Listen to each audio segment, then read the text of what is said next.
deeply public, but also deeply personal. That is how I would describe fashion in the most general way. Surely, you know what the public part is about.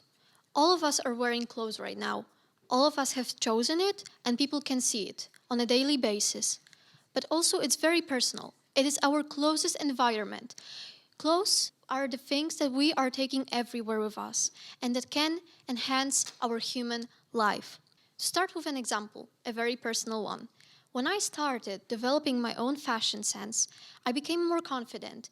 And even if I wasn't at the beginning, it suggested that appearance and perceiving me as that to other people. The clothes are changing the way that we perceive ourselves as well as how other people perceive us. And it's something that has become so habituated in the human life that we rarely think of it. Every single day, we are throwing a piece of clothing on ourselves, and maybe we are not thinking much of it, but it actually can change a lot in our daily life. There has been interesting research conducted by the Experimenter Social Psychology journal that said that people actually internalize the traits that they associate the clothes with. So there were 58 undergraduate students who were randomly chosen to wear either a lab coat that they associated with a smart doctor or normal street clothes. Then they were made to write a test with incongruities, such as when red appears in the word green.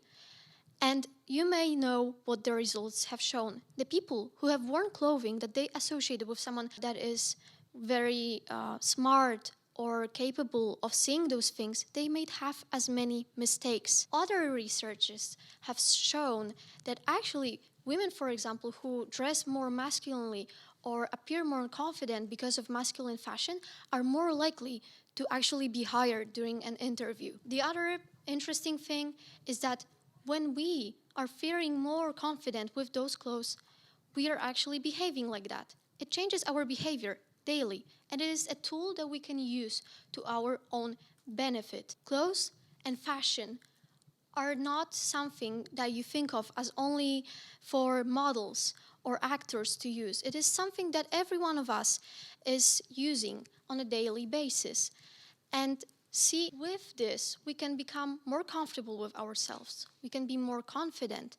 And we can also get to know different cultures because clothing and fashion has been with humanity for ages. What we wear has been a big part of different cultures for a very long time.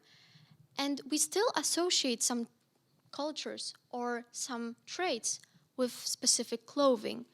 So, as you can see, this is something that we can use to our own benefit if we stay conscious about it. So, if I wanted to leave you with something at the end of the speech, I would tell you to experiment with fashion. It doesn't have to be high fashion. You can go sustainable because that is very important considering how our earth is like now. But with sustainable fashion, you can actually achieve much more better results that are more creative. The more sustainable fashion is, the more unique it is. You can go to a thrift store. You can go to a handmade business.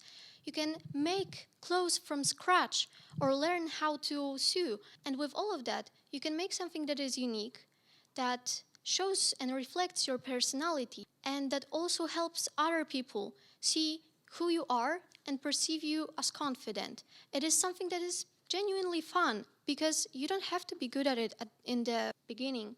And it's not about putting yourself in a box necessarily. You can experiment with it and you can dress in many different styles. This is something that you are doing for yourself and for yourself only because, yes, fashion is deeply public every single day, but at the end of the day, this is our own closest environment.